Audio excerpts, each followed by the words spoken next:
Good morning students. आज का हमारा टॉपिक है स्पिन प्रिसेशन इन कांस्टेंट मैग्नेटिक फील्ड। एक समान चुंबकीय क्षेत्र में चक्रण पुरस्रण। ठीक है, जो हमारा प्रीवियस लेक्चर था उसके अंदर हमने एक टॉप के प्रिसेशनल मोशन के बारे में पढ़ा था। यानी हमारे पास में क्या था, एक स्पिनिंग टॉप था इस प्रकार से।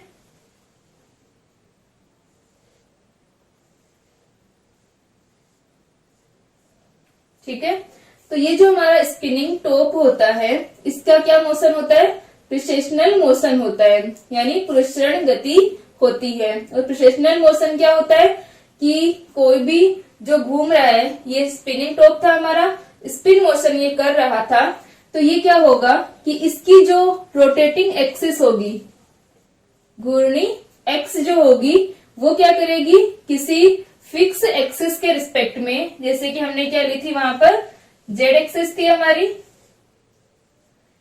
ठीक है, तो इसकी खुद की रोटेटिंग एक्सिस किसी दूसरी फिक्स एक्सिस के रिस्पेक्ट में क्या करती है, एक रोटेशन मोशन करती है।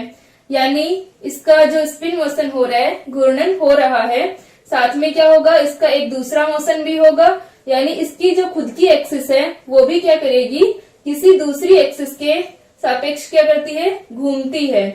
ठीक है, तो ये क्या हो जाएगा, इस प्रकार का जो मोशन होगा वो प्रिसेशनल मोशन, पुरस्रण गति होती है। ठीक है, तो यहाँ पर हमने एक टॉप के बारे में बात की थी, स्पिनिंग टॉप था, लट्टू था।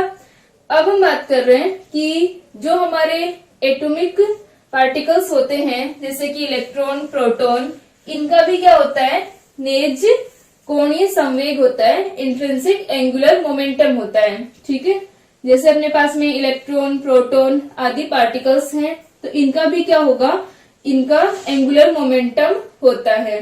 और ये क्या करते हैं, ये चक्रणीय गति करते हैं, स्पिन मोशन करते हैं।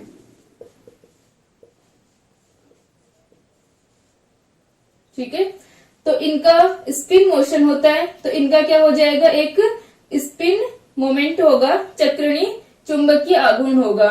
ठीक है, इस मोशन के कारण इनके पास क्या होता है, स्पिन मैग्नेटिक मोमेंट होता है, इसे कि म्यू से शो करते हैं। तो यहां से अपने पास में क्या हो जाएगा कि जो अपना चक्रणीय चुंबकीय आघूर्ण इनके पास होता है और इनका इंट्रिंसिक एंगुलर मोमेंटम होता है, कोणीय संवेग होता है। तो जब इन पार्टिकल्स को एक्सटर्नल चुंबकीय क्षेत्र में रखा जाए, यानी एटम्स को एक्सटर्नल चुंबकीय क्षेत्र के अंदर अगर हम रखते हैं,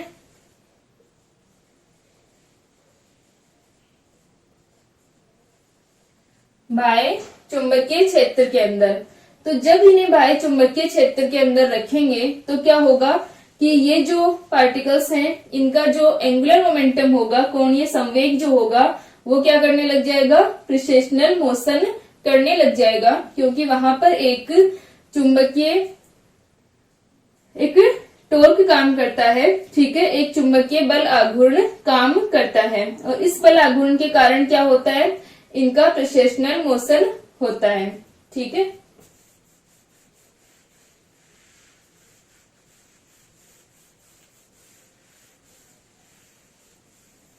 तो इनके लिए हम लोग लिख सकते हैं कि ये जो हमारे स्पिन मोशन करते हैं और चार्ज पार्टिकल्स हैं, तो इनका क्या होगा, चुंबकीय आघूर्ण होगा।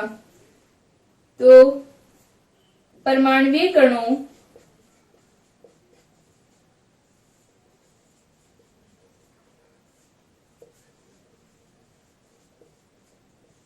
इलेक्ट्रॉन, प्रोटॉन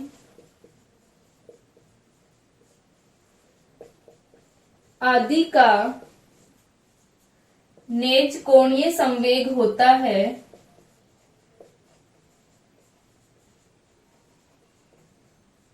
ठीक है, एंगुलर मोमेंटम होता है।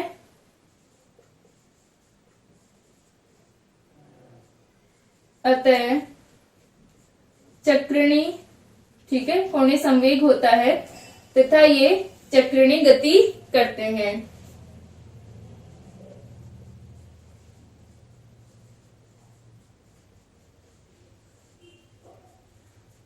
इसको स्पिन एंगुलर मोमेंटम, चक्रणीय कोणीय संवेग कहते हैं। ये चक्रणीय गति करते हैं, ठीक है। तो यहां से क्या हो जाएगा, अतः चक्रणीय आवेशित कण होने के कारण, ठीक है, स्पिन चार्ज पार्टिकल्स होंगे ये,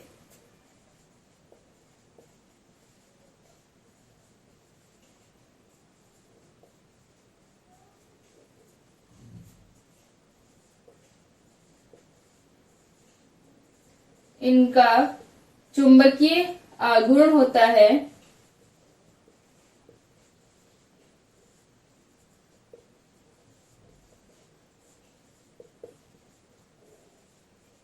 ठीक है।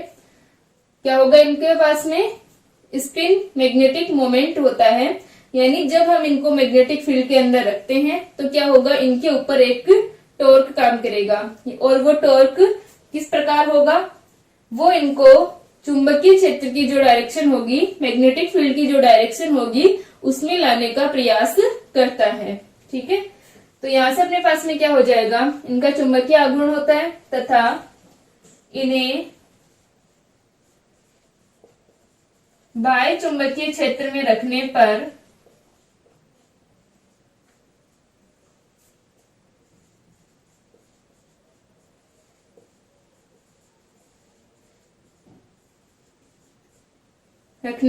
क्या होगा, इनका जो कोणीय संवेग होगा वो क्या करने लग जाता है, प्रसरण गति करता है, ठीक है। बाह्य क्षेत्र में रखने पर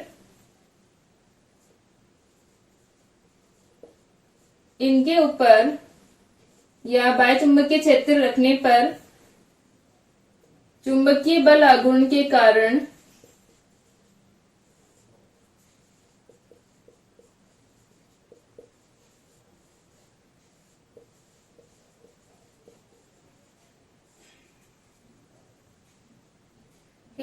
इनका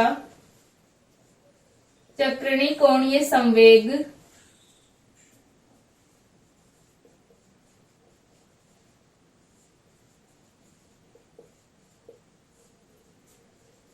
प्रिसेशनल मोशन, प्रसरण गति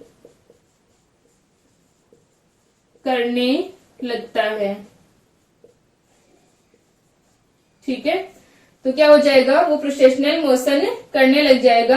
आप चाहो तो इसको डिफाइन कर सकते हो कि प्रिसेशनल मोशन क्या होता है, प्रसरण गति क्या होती है, कि कोई भी जो हमारा पार्टिकल है जो कि स्पिन मोशन कर रहा है, उसकी जो रोटेटिंग एक्सिस होगी वो खुद क्या करे, किसी दूसरी सिमेट्रिक एक्सिस या फिक्स एक्सिस के रिस्पेक्ट में रोटेट करे, तो क्या होगा, वो मोशन हमारा प्रसरण गति, प्रिसेशनल मोशन होगा, ठीक है।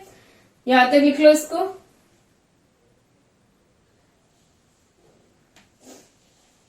ठीक है। तो ये प्रिसेशनल मोशन करने लग जाएगा। अब उस बल आघूर्ण का टॉर्क का मान क्या होगा, बाह्य बल आघूर्ण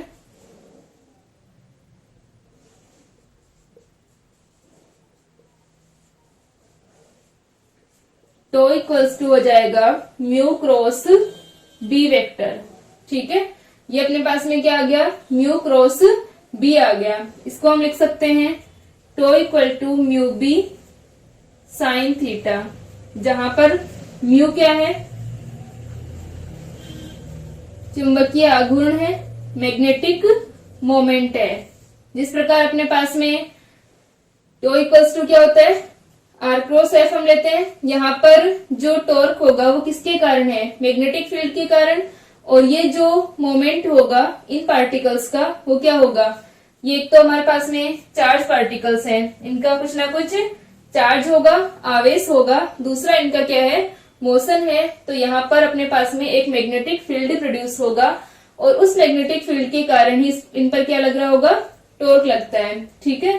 तो ये म्यू जो होगा वो चुंबकीय आघूर्ण होगा, और बी क्या है, मैग्नेटिक फील्ड है, चुंबकीय क्षेत्र है,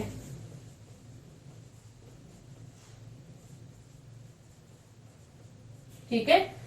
तो ये इस प्रकार अपने पास में एक टॉर्क कार्य करता है। इसको लिख लें।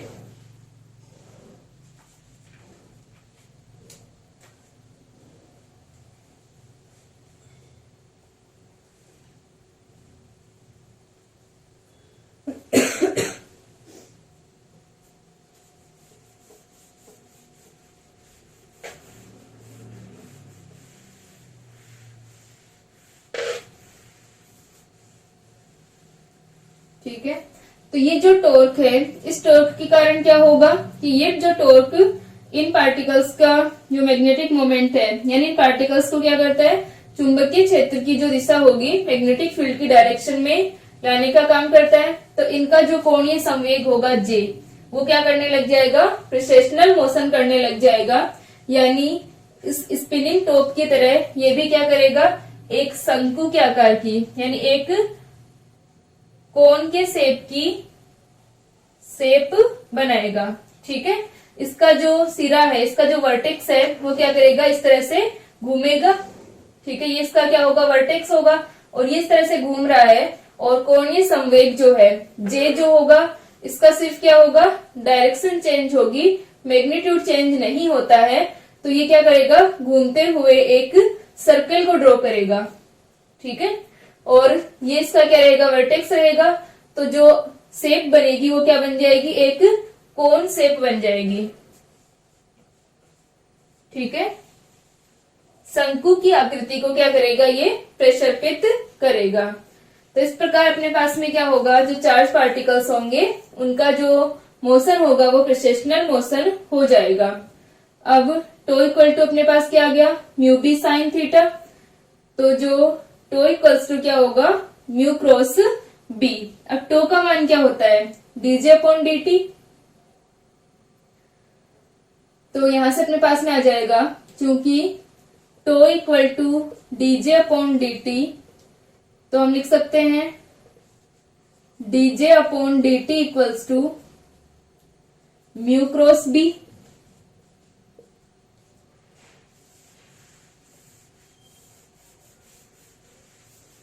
और म्यू का मान होता है, तथा म्यू इक्वल्स टू होता है गामा जे वेक्टर, जहां पर गामा जो होता है ये एक यांत्रिक चुंबक यांत्रिक अनुपात होता है, मैकेनिकल रेशियो होता है। ठीक है, तो यहां से अपने पास में म्यू की अगर हम ये वैल्यू रखें तो डीजे अपॉन डी का मान क्या आ गया, D J upon D T equals to बन जाएगा गामा जे क्रॉस बी। ठीक है, तो ये अपने पास में जे क्रॉस बी आ गया, जे वेक्टर है और बी भी वेक्टर है। अब जो बी की अगर हम डायरेक्शन ले, बी को हम ले रहे हैं जेड डायरेक्शन के अंदर, जैसे कि हमारा जो स्पिनिंग टॉप था वो क्या कर रहा था, जेड एक्सिस के रिस्पेक्ट में प्रिसेशनल मोशन कर रहा था। एक तो उसकी खुद की रोटेशनल एक्सिस थी और एक वो जेड के रिस्पेक्ट में रोटेशन कर रहा था। ठीक है, तो यहां पर भी हम लोग क्या ले लेते हैं, माना बी वेक्टर इक्वल्स टू क्या है, बी जेड के केप है, यानी बी की जो डायरेक्शन होगी वो क्या होगी, ओनली जे डायरेक्शन के अंदर होगी। ठीक है, तो बी अपना जे डायरेक्शन के अंदर है और जे का अपना क्या होगा, तीनों वैल्यू आएंगी। ठीक है, तो जे की अपनी जे एक्स जे वाई और जे जेड होंगी। तो यहां से हम क्रॉस प्रोडक्ट करें इनका, तो d J upon D T equal to आ जाएगा gamma I cap J cap K cap J X J Y J Z 0 0 और बी, हम इसे बी के केप मान लेते हैं। तो डीजे अपॉन डी का मान आ जाएगा गामा आई केप के लिए हमने सोल्व किया तो ये आ जाएगा बी जे वाई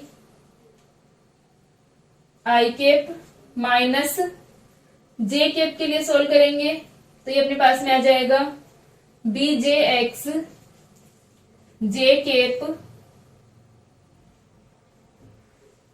ठीक है, और के केप के लिए क्या रहेगा, 0 हो जाएगा। तो अपने पास में डीजे अपॉन डी का मान ये आ गया। अब इसको हम कंपोनेंट्स के फॉर्म लिखें, घटकों के रूप में लिखने पर,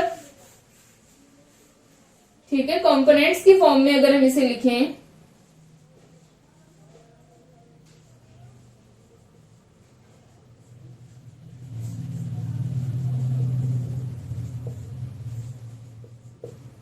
तो ये आ जाएगा dj x upon dt equal to gamma jx वाला हमारा कंपोनेंट कौन सा है, गामा bjy, और djy अपॉन dt क्या आएगा, djy अपॉन dt अपने पास में आ जाएगा माइनस का गामा बी जे एक्स, ठीक है। ये अपने पास में x कंपोनेंट आ गया और y कंपोनेंट आ गया। इसको एक बार फिर से डिफ्रेंशिएट कर दे हम t के रिस्पेक्ट में,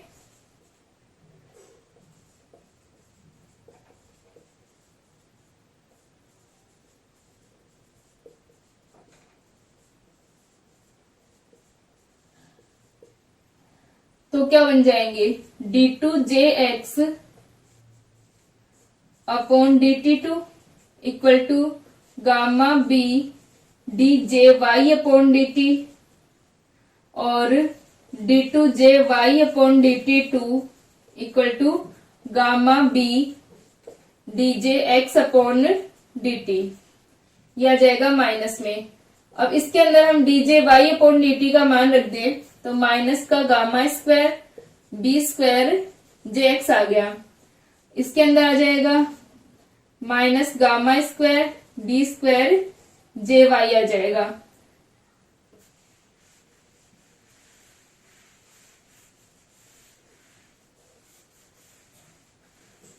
अब ये जो हमारा माइनस का gamma square B square jx है, तो ये बन गया d2jx upon dt2 equals to minus का gamma square B square jx, ठीक है। तो ये अपना जो वैल्यू आएगी इसको हम लिख सकते हैं, ये जो गामा बी होता है ये किसका मान होता है, ओमेगा का मान होता है,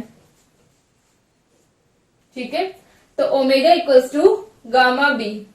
ये जो सारे वैल्यूज हैं, म्यू मैग्नेटिक फील्ड यानी जो हमारा मैग्नेटिक चुंबकीय, ये चुंबकीय आघूर्ण जो था, मैग्नेटिक मोमेंट जो था बी था, omega equals to gamma B, ये सारी जो वैल्यूज हैं या इनके जो रिलेशंस हैं वो आपकी जो इलेक्ट्रोमैग्नेटिज्म वाली बुक पढ़ेंगे, चुंबकीय विद्युत चुंबकीय की जब हम पढ़ेंगे तो उसके अंदर इन सबके बारे में आ जाएगा, ठीक है। तो ओमेगा इक्वल्स टू अपने पास में क्या होता है, गामा बी होता है। तो यहां पर अपना मान आ गया d2jx अपॉन dt2 माइनस का ओमेगा स्क्वायर jx, ठीक है। तो इसको हम लिख लेंगे d2jx अपॉन dt2 प्लस का omega square jx equals to 0। ये हमारी सेकेंड ऑर्डर डिफरेंशियल इक्वेशन है। तो इसका हल होता है j equals to j naught sine omega t. तो ये अपने पास में आ गया, ये j equals to j naught sine omega t, jx का मान आ गया। jx का मान हम यहां पर रख दें,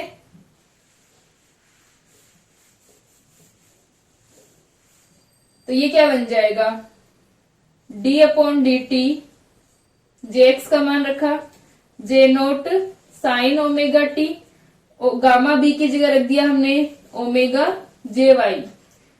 तो इसका हम डी बाई डी टी करेंगे तो ये बन जाएगा J naught omega cos omega T equals to omega J Y.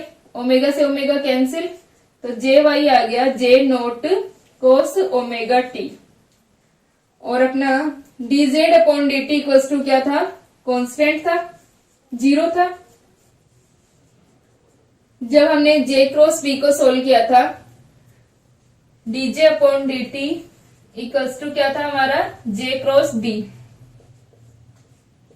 तो जब हमने इसको सोल्व किया तो D J Z upon D T का मान क्या हुआ, 0 हुआ, क्योंकि हमारे पास में सिर्फ आई केप और जे केप कॉम्पोनेंट आए थे। तो dz upon dt equals to 0 है, इसका मतलब jz इक्वल्स टू क्या रहेगा, कांस्टेंट रहेगा। ठीक है, और jx और jy के मान हमारे पास आ गए। ठीक है, इनको लिख लो एक बार।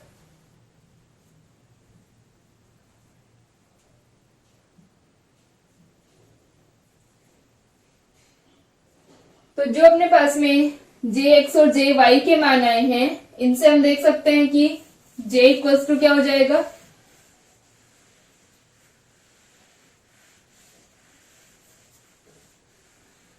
ठीक है, jx अपने पास में j naught sine omega T, और ये अपना jy equals to j naught cos omega t है। इन दोनों का स्क्वायर करके ऐड करें तो jx square plus jy square equals to j naught square, क्योंकि cos square omega t plus sine square omega t, ये तो क्या हो जाएगा, 1 हो जाएगा। तो यहां से हम देख सकते हैं कि जो j है वो क्या बनाता है, एक सर्कल को ड्रॉ कर रहा है। j का जो हमारा वर्टेक्स अपना होगा वो क्या करेगा, एक सर्कल को ड्रॉ करेगा, और jz जो है वो कांस्टेंट रहेगा। ठीक है, तो यहां से हम कह सकते हैं कि अतः कोणीय संवेग सदिश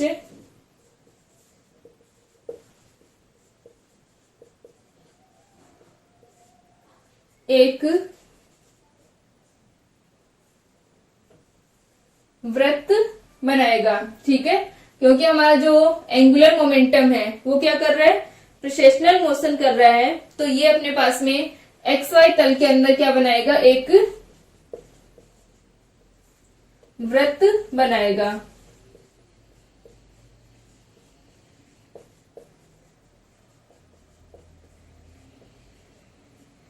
ठीक है, तो इस प्रकार जो चार्ज पार्टिकल्स होते हैं, ठीक है, उनका स्पिन मोशन होता है, और उन चार्ज पार्टिकल्स का स्पिन मोशन होगा, और उनके पास में स्पिन मैग्नेटिक मोमेंट होता है, और उनका एंगुलर मोमेंटम होगा, जिसके कारण उनके ऊपर अगर उन्हें मैग्नेटिक फील्ड में रखा जाए, चुंबकीय क्षेत्र में रखा जाए, तो उनके ऊपर क्या लगता है, एक टॉर्क कार्य करता है, बल आघूर्ण कार्य करता है, और उनका जो मोशन होगा वो प्रोसेशनल मोशन हो जाएगा। यानी स्पिन मोशन के साथ साथ वो ये प्रोसेशनल मोशन भी करेंगे।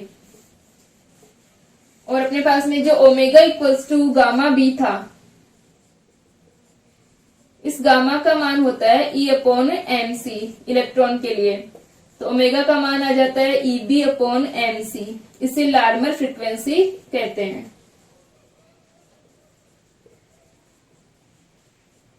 ठीक है, तो ये अपने पास में एक समान चुंबकीय क्षेत्र के अंदर यानी कांस्टेंट मैग्नेटिक फील्ड के अंदर चार्ज पार्टिकल का मोशन कैसा होगा वो ये अपने पास में आता है। अब हम लोग एक न्यूमेरिकल को सॉल्व करते हैं।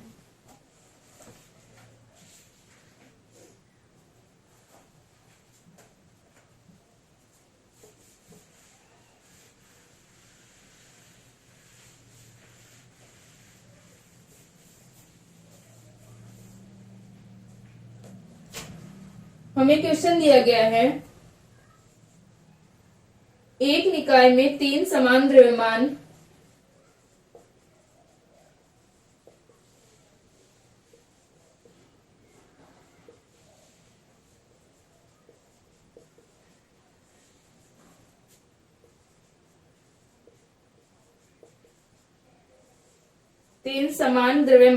M क्रमशः बिंदु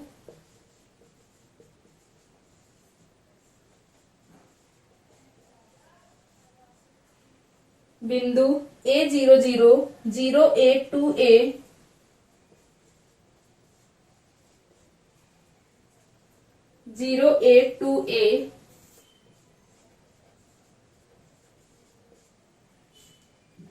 तथा 02A पर स्थित है।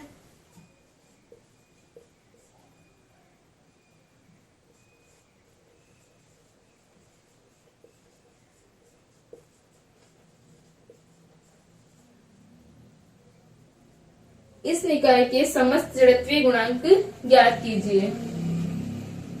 इस निकाय के समस्त जड़त्वीय गुणांक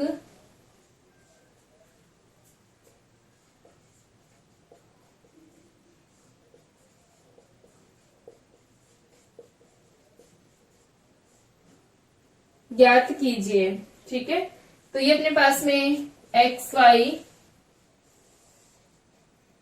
जेड एक्सिस है हमारी। ठीक है,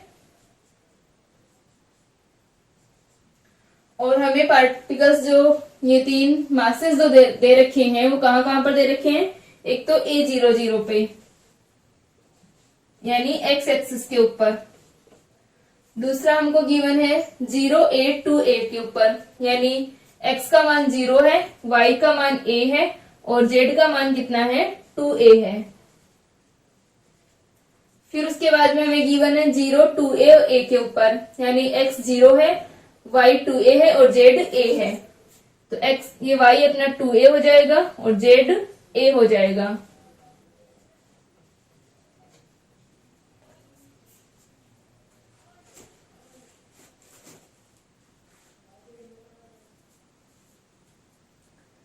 ठीक है, तो हमें क्या दे रखा है कि तीन समान हमारे क्या हैं, मास हैं। सभी की वैल्यू कितनी है, mm है। ठीक है, और इनकी जो पोजीशन दे रखी है, एक एक्स एक्सिस के ऊपर है, दूसरा हमारा मास जो है वो 0A2A पोजीशन पर है और तीसरा जो मास है वो 0 2A और A पोजीशन पे है। हमें क्या निकालने हैं, इसके सारे इनर्शियल कोफिशिएंट्स निकालने हैं। तो जो हमने एक एग्जांपल किया था उसके अंदर क्या लिया था कि जो ये अपने वैल्यूज थी A00 या हम बात करें मासेस की जो पोजीशन थी वो एक्स वाई जेड एक्सिस के ऊपर थी। तो वहां पर अपने पास में सिर्फ क्या आए थे, डायगोनल जो हमारे कंपोनेंट्स होते हैं इनर्शियल कोफिशिएंट्स के वही आए थे, बाकी सारे क्या थे, 0 थे। यहाँ पर हम लोग निकालते हैं। तो सबसे पहले हम निकालेंगे आई एक्स एक्स को। आई एक्स एक्स क्या होता है, summation of I M I R आई का स्क्वायर माइनस एक्स आई का स्क्वायर, और इसको हम क्या लिख सकते हैं, summation of I M I Y I का स्क्वायर प्लस जेड आई का स्क्वायर। ठीक है, ये हम लोग लिख सकते हैं इसको। तो ये अपने पास में आ गया आई एक्स एक्स। समीशन कितनी बार ओपन होगा, 3 बार अपने पास में, तीनों मासेस के लिए आ जाएगा। फर्स्ट के लिए y और z का मान 0 है, सेकंड के लिए y और z का मान a² प्लस 4a²। ठीक है, y का स्क्वायर कर देंगे और z का स्क्वायर कर देंगे, प्लस थर्ड वाले मास के लिए y का स्क्वायर प्लस z का स्क्वायर यानी 4a² प्लस a²। तो ये कितना हो जाएगा, आई एक्स एक्स इक्वल्स टू 4 और 1 5, 4 और ये 5 यानी 5 5 10 ma²। ये अपने पास में आई एक्स एक्स का मान आ गया। इसी प्रकार हम क्या निकालेंगे, आई वाई वाई निकालेंगे।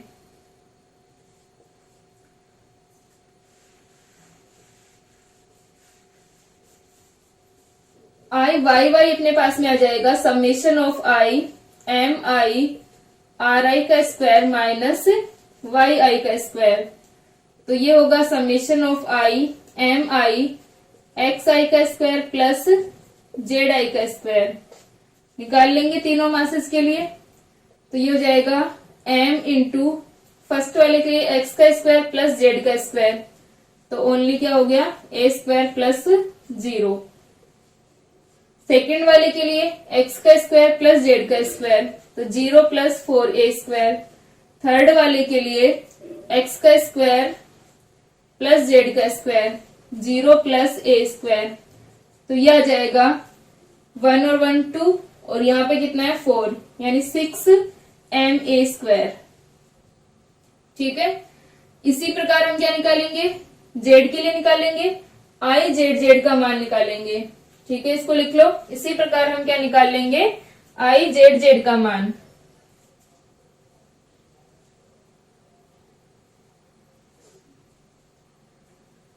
तो आई जेड जेड क्या आ जाएगा,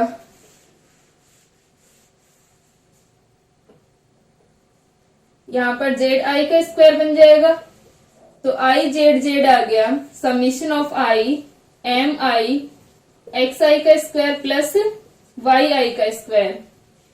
तो आई जेड जेड हो गया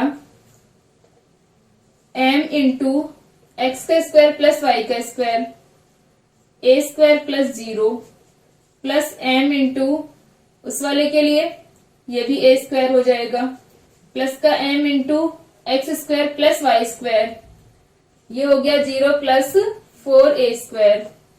तो इसका मान आ जाएगा वही 6ma स्क्वायर आ गया। ठीक है, अब हमें क्या निकालने हैं, आई एक्स वाई और आई एक्स वाई और आई वाई एक्स सेम होंगे तो कोई एक निकाल लेंगे, आई एक्स जेड और जेड एक्स सेम होंगे एक निकाल लेंगे, और आई वाई जेड और जेड वाई सेम होंगे तो उनमें से एक निकाल लेंगे। तो ये अपने पास में आ जाएगा आई एक्स वाई, ये हो जाएगा minus M I X I Y आई। तो आई एक्स वाई का मान आ गया माइनस एम इंटू फर्स्ट वाले के लिए करेंगे एक्स इंटू वाई 0 हो गया, सेकेंड वाले के लिए करेंगे एक्स इंटू वाई 0 हो गया, थर्ड वाले के लिए करेंगे तो एक्स इंटू वाई ये भी 0 हो गया। ठीक है, सारे 0 हो गए। एक्स वाई जेड निकालेंगे तो फर्स्ट वाले के लिए 0, सेकेंड वाले के लिए मान आ जाएगा वाई जेड का 2a स्क्वायर, और थर्ड वाले के लिए आ जाएगा ये भी 2a स्क्वायर आ जाएगा। ठीक है, एक्स वाई अपना 0 हो गया, वाई जेड का मान आ जाएगा 2ma स्क्वायर और 2ma स्क्वायर 4ma स्क्वायर, और इसी प्रकार हम निकाल लेंगे एक्स वाई जेड और जेड एक्स। जेड एक्स का मान क्या होगा m। ठीक है, यहाँ पर फॉर्मूले में जब वाई जेड करेंगे तो वाई आई जेड आई आ जाएगा, और जब हम जेड एक्स करेंगे तो यहाँ पर जेड आई एक्स आई आ जाएगा। ठीक है, सारे फॉर्मूले बन जाएंगे अपने पास में। आई वाई जेड होगा माइनस का I M I Y I Z I, और आई जेड एक्स हो जाएगा माइनस का M I Z I X I. ठीक है, तो जब हम जेड एक्स निकाल रहे हैं तो फर्स्ट वाले के लिए एक्स और जेड का मल्टीप्लाई 0, सेकेंड वाले के लिए एक्स और जेड का मल्टीप्लाई 0। ठीक है, थर्ड वाले के लिए भी एक्स और जेड का मल्टीप्लाई 0, यानी ये भी सारे क्या हो गए 0 हो गए। यानी डायगोनल एलिमेंट्स के अलावा हमारे पास में एक और वैल्यू आ गई माइनस का 4ma स्क्वायर वाई जेड के लिए। ठीक है, तो ये सारी वैल्यूज हम मैट्रिक्स फॉर्म में लिखें।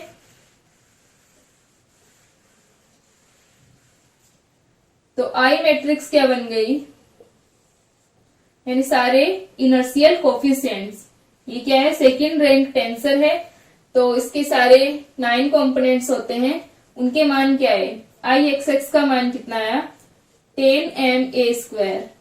ठीक है, आई वाई वाई का मान आया था 6ma स्क्वायर, और आई जेड जेड का मान भी 6ma स्क्वायर आया था। ठीक है, आई एक्स वाई 0 हो गया था, और अपने पास में आई एक्स वाई और आई एक्स जेड भी 0 हो गया था।